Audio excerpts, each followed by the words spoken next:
The death of vibe coding. The main problem with vibe coding is that it overestimates the role that coding plays in the software lifecycle. It's a long-standing truism that 80% of the software development lifecycle is maintenance over time, which is typically years.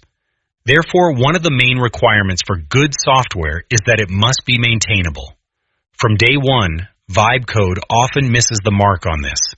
Vibe coding is notorious for producing large amounts of code that is hard to debug, hard to extend, hard to maintain, and uncommented.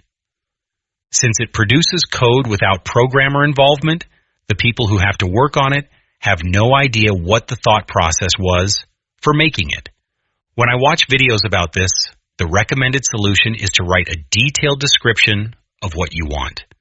The whole process includes discovering a need, understanding the need, gathering detailed requirements for a solution, creating a variety of documents about what is to be built, and finally, writing code. Writing code is only a small part of the software development process. If you start with a vague idea about what you want and start writing code, you end up with crap. In many cases, you can only move forward by throwing away the crap, which means that time and money have been wasted. Trying to fix vibe code by vibing tends to make the code base more opaque while introducing new problems. Software generation is not a new idea. Years ago, while working on mainframe Nomad, I used their generative tool to make a screen for data entry. The generated code was 20 pages. In time, I whittled it down to 2 pages. Let's go through the software development process step by step. Finding a problem. Your actual or potential customer is the source for this. If they don't come to you, you have to go to them. Understanding the problem. This is a story that they tell about what they do. You should go over this several times, adding detail as you go. A business process map can be a great help in understanding for both you and the customer. Gathering requirements. What should the solution do for the customer?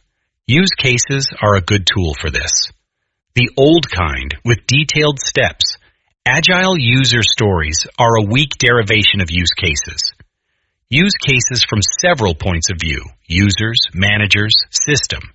Use case steps can be used for estimation purposes. More steps in a use case mean it will take more time and money to complete. A regression model would be a good way to do estimation based on step counts. Design documents. Many solutions have data, so you need to do logical and physical design of the database. You need to define the key and foreign key structure. Many solutions have interfaces. You need to make a set of screens that follows the workflow. This should be done in a drawing tool, not in any tool that could end up in the final product, such as HTML. Screen flow needs to follow the workflow. Terminology on screens have to be correct for the domain. Many solutions have logic, so you need to specify what that is. When all of this work has been validated with the customer, you can start to code. Do you know that any private information you put into a cloud AI is used to train that AI? A private AI running on your own hardware is the best way to keep your private data private. I can help you set up a private AI on almost any PC or server. Contact me for a free consultation. If you get value from these blogs, please consider joining my Patreon as a member at the $2, $4, or $8 level. There are more than 400 previous blogs on my Patreon page, https://www.patreon.com/Steve Hovland.